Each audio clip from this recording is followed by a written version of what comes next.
কিন্তু ইরান তো আমাদের বন্ধু হইতে পারে না। কেন হবে বন্ধু? ওদের সাথে তো আমাদের দ্বন্দ্বটা রাজনৈতিক না, আকিদাগত। কি দ্বন্দ্ব? আকিদাগত দ্বন্দ্ব।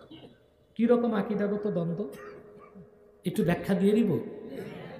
ইরান রাষ্ট্রটা চালায় শিয়া সম্প্রদায়। শিয়া, এই শিয়ারা 12 ভাগ। কয় ভাগ? এটাকে বলা হয় ইসনা আশারিয়া। মূলত শিয়ারা 2 ভাগ। কয় ভাগ? একটা আহলুত তাশাইয়ু কোবরা আর একটা আহলুত তাশাইয়ু সোগরা। ভালো করে বুঝেন। আহলুত তাশাইয়ু কোবরা যারা বড় শিয়া, ওদের আকিদা কি শুনবেন?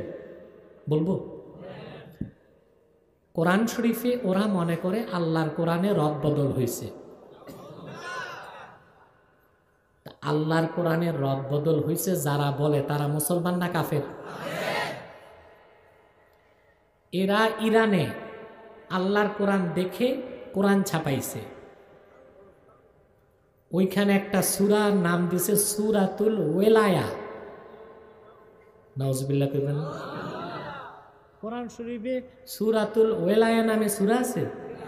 এটা কোন সূরা জানেন? সূরাতুল ইনশিরাহ, আলাম নাশরা। আল্লাহ আয়াত নাজিল করছেন 8টা।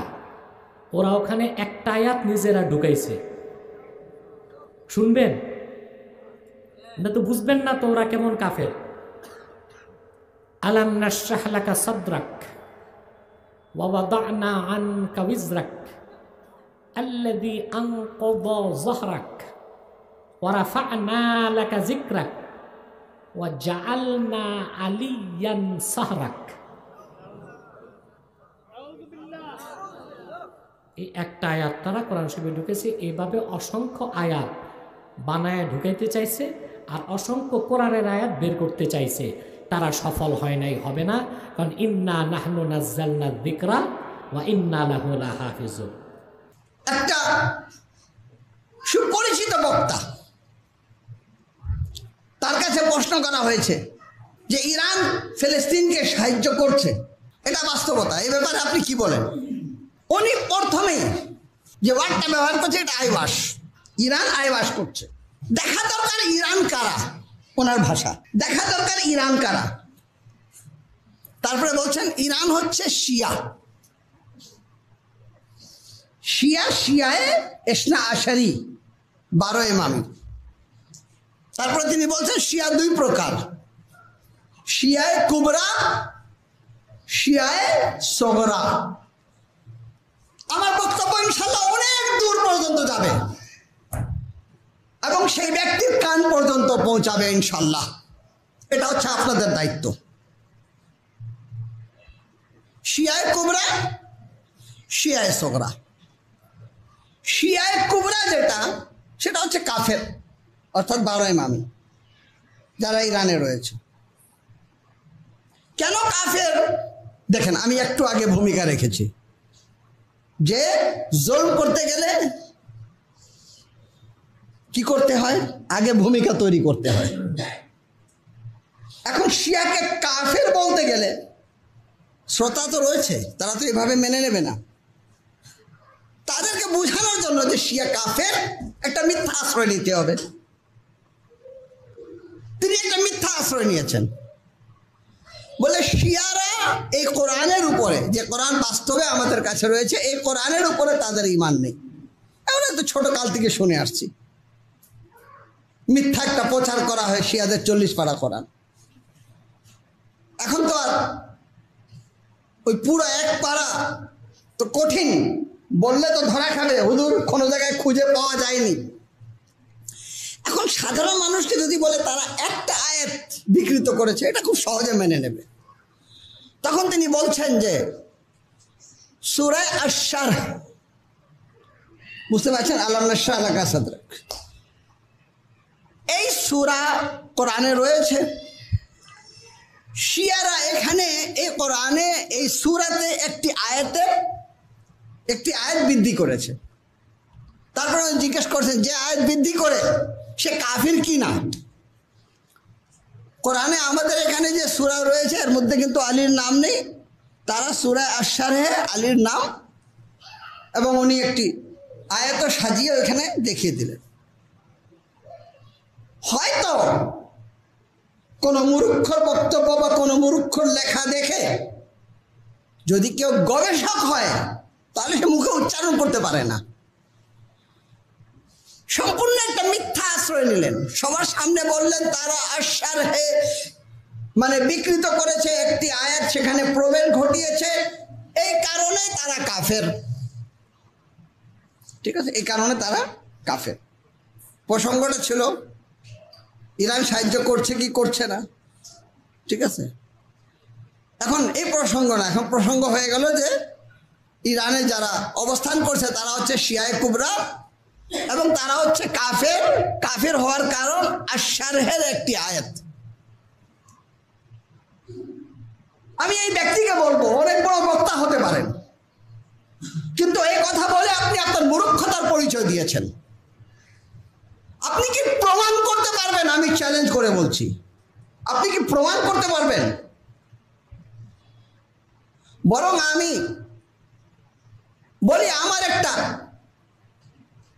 প্রবন্ধ সংকলন একটি বই প্রকাশিত হয়েছে, বিভিন্ন প্রবন্ধগুলা পত্রিকায় দেওয়া হয়েছিল ফজরে, পরে আমাদের ইকবাল ভাই কষ্ট করে সেগুলাকে একটি বই আকারে, ওর মধ্যে কিন্তু তাহরিফে কোরআন নিয়ে আমার একটা আর্টিকেল রয়েছে, যেখানে আমি প্রমাণ করেছি যতগুলা কোরআন বিকৃত হওয়া তাহরিফ হওয়ার হাদিসগুলা রয়েছে এগুলো সবকটা আহলে সুন্নাত ওয়াল জামাতের কিতাবে রয়েছে। এটা দিয়ে কিন্তু আমরা বলতে পারতাম যে আপনারা তাহরিফে কোরআনের বিশ্বাসী, বরং আমরা সেটা খণ্ডন করেছি। আমাদের সমস্ত মুফাসসিররা বলেছেন না, এই কোরআনটাই হচ্ছে কোরআন। এবং আমাদের এখান থেকে একটা বই প্রকাশিত হয়েছে, মাসউনিয়াতে কোরআন আস তাহরিফ, অর্থাৎ কোরআন অবিকৃত থাকার রহস্য। আয়াতুল্লাহ হাদি মারফত আমাদের কাছে রয়েছে, যে কোরআন বিকৃত হয়নি। হুজ্জাতুল ইসলাম ওয়াল মুসলিমিন মিজানুর রহমানের অনুবাদ করা। কিন্তু যাদের মাঝে আপনি কথা বলছেন, এটা আমাদের দুঃখের বিষয় যে আমরা এই বইগুলো জনসাধারণের মাঝে পৌঁছাতে পারিনি। আমরা তাদের কাছে আমাদের সমস্ত মুজতাহিদিন, সমস্ত উলামা এবং কি ইসনা আশারির আকীদা হচ্ছে এটা যে কোরআনে কোনো তারিফ হয়নি। তা একটি মিথ্যা আরোপ দিয়ে যে শিয়ারা একটি আয়াত সূরা আশ-শারহে বাড়িয়েছে এই জন্য তারা কাফের, তাদের মধ্যে আর ইহুদিদের মধ্যে কোনো পার্থক্য নেই। বাহ, এই হলো ইনসাফ। এটা হচ্ছে জুলম। মাথায় টুপি, মুখে দাড়ি রেখে আপনি জুলম করছেন, আপনি মিথ্যা আরোপ করছেন। আর কাদের উপরে করছেন? কাদের উপরে করছেন? তাদের উপরে না, যারা সামান্য হাতে গোনা কয়েকজন, তাদের বিরুদ্ধে বিরোধিতা করলে কিছু আসে যায় না। 150 কোটির মধ্যে 50 কোটি হচ্ছে শিয়া।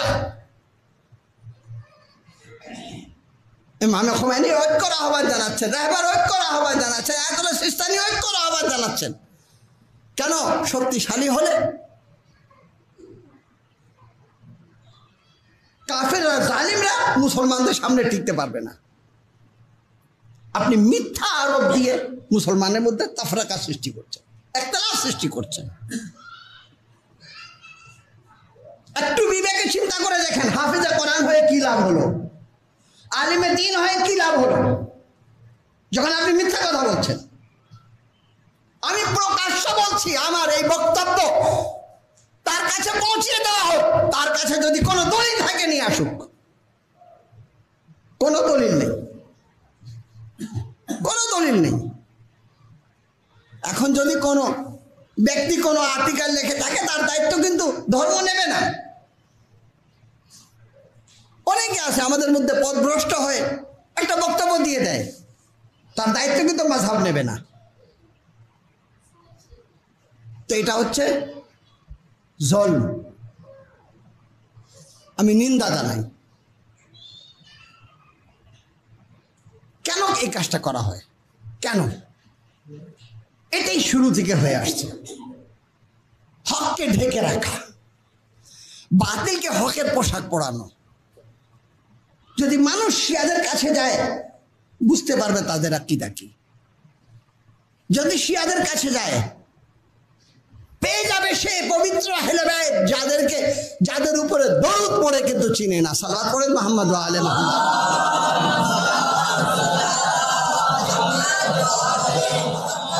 তাদের কাছে গেলে চিনতে পারবে আলী ইবনে আবি তালিব কে ছিলেন। তাদের কাছে গেলে চিনতে পারবেন হাসান মুস্তাফা কে ছিলেন। তাদের কাছে গেলে চিনতে পারবেন যে ইমামে হুসাইন আলাইহিস সালাতু ওয়াস সালাম কে ছিলেন। যাদের কাছে গেলে চিনতে পারবেন ফাতেমাতুজ জাহরা সালাওয়াতুল্লাহ আলাইহা কে ছিলেন। আমাকে বলতে দেন রহস্যটা কোথায়? আপনি কেন হক কথা বলতে চান না? আমি জানি। আপনি যাকে মেনে নিয়েছেন, যদি আপনি গভীরতায় প্রবেশ করেন